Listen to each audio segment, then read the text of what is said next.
अमृतक। कागज अमृतक है। हाँ ये तो वो एक मूवी है। हाँ हाँ, कागज इन्हीं की है। अच्छा, इन्हीं हाँ, इन्हीं पे बेस्ड है। लाल बिहारी मृतक यही है। पार्टी अपना रोल इनकी खुद की पार्टी है, लाल बिहारी मृतक संघ। अरे यार 40 साल के बाद तो जमीन मिली, लेकिन मिलने से क्या मतलब। हम अगर आपका पड़ोसी अगर ऐसे भूखे रहे, आपके घर में पुलाव जर्दा बने, तो इससे मतलब क्या है।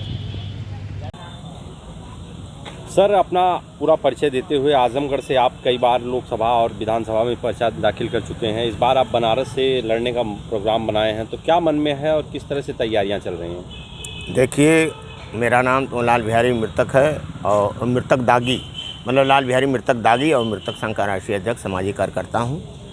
और मैं तो आप जान ही रहे हैं कि 18 साल मृतक रहा। 40 साल के बाद मुझे ज़मीन वापस हुई, लेकिन न्याय नहीं मिला। हमारे तरफ से कई हज़ार लोग हैं जो पीड़ित हैं। तो मैं मृतक संघ के तत्वाधान में मैं स्वयं वाराणसी से चुनाव लड़ने जा रहा हूं, और सदर आजमगढ़ से राम बच्चन राजभर हैं, वो भी चुनाव लड़ेंगे, क्योंकि वो भी 35 वर्ष 36 वर्ष से ज़मीन से पीड़ित हैं। तो मैं सामाजिक न्याय के लिए, जन कल्याण के लिए लड़ाई लड़ूंगा, और वो जनता की आवाज़ जो समस्या है उसकी आवाज़ उठाऊंगा। बनारस पूरे उत्तर प्रदेश की सबसे हॉट सीट है, वहाँ प्रधानमंत्री मोदी इस बार भी अपनी दावेदारी कर रहे हैं। ऐसे में कैसे आप चुनाव लड़ेंगे? देखिए, संसाधनों का अभाव होगा। देखिए, सब कुछ है। प्रधानमंत्री से हमसे के लिए कोई लेना देना नहीं है। मतदाताओं के बीच में जाना है, मतदाताओं से भीख मांगना है, मतदान की भीख मांगना है।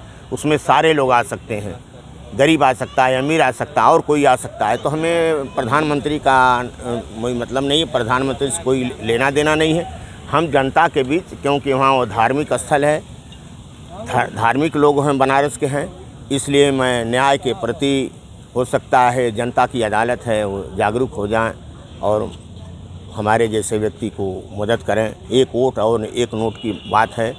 तो मैं अब वहाँ जाऊँगा तो फिर पता चलेगा कि क्या हमें न्याय मिलता है कि नहीं मिलता, हमें भीख मिलती है कि नहीं मिलती है, हमें मतदान मिलता है कि तो नहीं। आप प्रधानमंत्री को नुकसान क्यों पहुंचाने जा रहे हैं? वहाँ से इंडिया गठबंधन तो लड़ ही रहा है, ऐसे में आप भी जाएंगे। तमाम इस तरह की योजनाएं चल रही, प्रधानमंत्री जन कल्याणकारी योजना, आप जाएंगे तो कुछ ना कुछ वोट ही काटेंगे किसी ना किसी पार्टी का, तो नुकसान पहुँचाने का काम आप करेंगे। आप देखिए, अगर ये कह रहे हैं क्या मिला है, यहाँ न्याय नहीं मिल रहा है, शिक्षा महंगी है, न्याय महंगा है, स्वास्थ्य महंगा है, गरीब आदमी भटक रहा है, नौकरी नहीं मिल रही, शिक्षित बेरोजगार भटक रहे हैं, उनको कल कारखाना, उद्योग, फैक्ट्री, सरकारी नौकरी नहीं मिल रही है। तो मेरे देखने में कुछ तो नहीं मिला। मेरे जैसा व्यक्ति 47 वर्ष तक लड़ाई लड़ा और वो उसको न्याय नहीं मिला, तो अन्य लोग जो पीड़ितों की क्या बात होगी। मेरे देखने में कहीं कुछ नहीं है। यहाँ तो रजिस्टर्ड मान लीजिए भुखमरी हो रही है ना, 80 करोड़ लोग भुखमरी हैं से कगार पर हैं। 5 किलो राशन में भुखमरी कैसे? अरे भुखमरी है तभी ना ले रहे हैं 5 किलो राशन। अगर भुखमरी नहीं होता तो क्यों लेते राशन? जिसका पेट भरेगा क्यों 5 किलो खातिर लाइन लगाएगा? और देखिए, वो आतंक जो फैला हुआ, पशुओं का आतंक फसलें में चल रही हैं। किसान निधि वही आदमी ले रहा है ना जो मतलब बेसहारा है, 6000 रुपया सालीना पा रहा है, और उससे कई गुना उसका नुकसान हो जा रहा है। तो देखिए, वो गुमराह किया जा रहा है, उससे हमसे लेना देना नहीं। हम जनता के बीच में जाएंगे न्याय के लिए।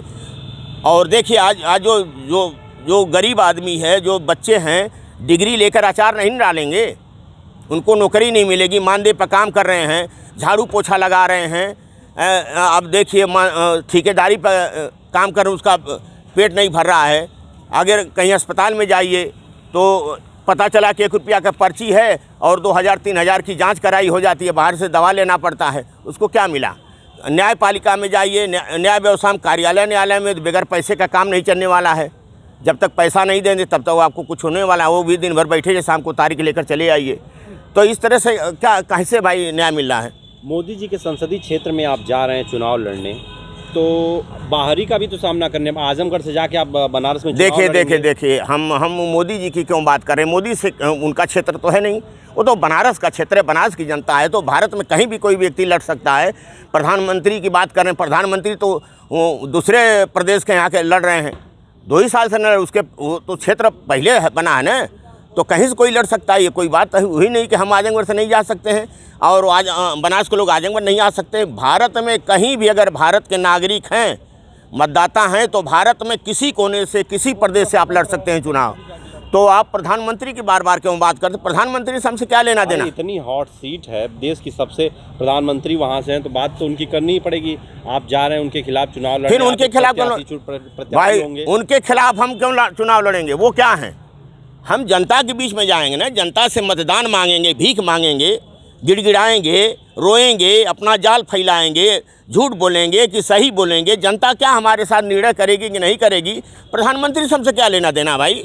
प्रधानमंत्री क्या बार बार बात करते? प्रधानमंत्री से हमसे कोई मतलब नहीं है। चुनाव जीत जाएंगे तो किधर, आप कहाँ, किस गठबंधन में जाएंगे? देखिए, चुनाव जीत जाएंगे तो अलग चीज़ है, लेकिन अगर हम चुनाव जीतेंगे तो जनता की आवाज़ उठाएंगे। हमारे जैसे लोग पीड़ित हैं, जिनको जिंदा रहते हुए मृत घोषित कर दिया जा रहा है, जिन लोगों को धोखाधड़ी, भ्रष्टाचार, घुसखोरी द्वारा ज़मीन जायदाद हड़प लिया जा रहा है, लाखों करोड़ों प्रतिदिन देखिए कोर्ट कचहरी में लोग दौड़ रहे हैं और 40-45 बरस बर्बाद हो रहे हैं, उनको न्याय नहीं मिलता है। तो मैं ऐसे लोगों की लड़ाई लड़ने की बात कर रहा हूँ, मैं ऐसे लोगों की आवाज़ उठाने की बात कर रहा हूँ। मैनिफेस्टो में आपके क्या क्या होगा?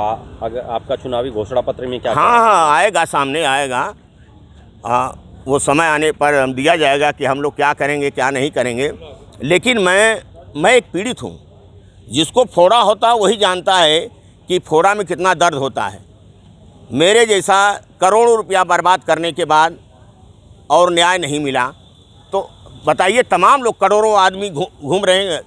तहसील में जाइए, तहसील भरी पड़ी है। चकबंदी में जाइए, चकबंदी भरी पड़ी है। दीवानी में जाइए, दीवानी में भरी पड़ी है। कलेक्ट्री में जाइए, कलेक्ट्री में भरी पड़ी है।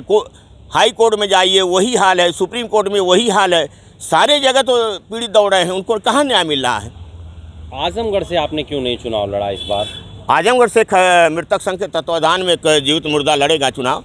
अच्छा, हाँ, वो अध्यक्ष होने के नाते आप बड़ी सी हॉट सीट पे लड़ रहे हैं। मैं फिर हॉट सीट वाली बात क्यों करने भाई? हॉट सीट क्यों है?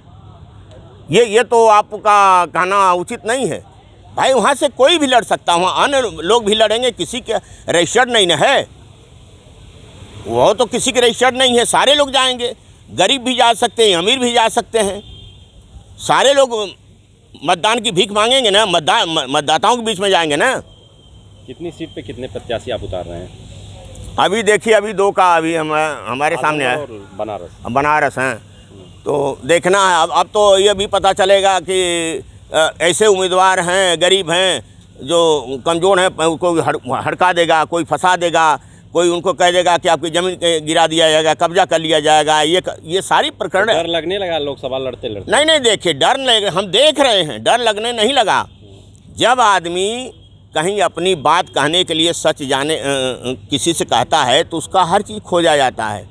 कहाँ ये ऊसर में नहीं बसा है, बंजर में नहीं बसा है, पोखरी पोखरा में नहीं बसा है, सारी चीज़ें कर्जवंद नहीं है, इसके ऊपर क्या है, बिजली का बकाया है कि नहीं। मतलब उसको इतना तरह से प्रताड़ित करेंगे कि वो आदमी दहस जाएगा, डर के मारे भाग जाएगा, या तो उसके खिलाफ फर्जी मुकदमा लगा दिया जाएगा।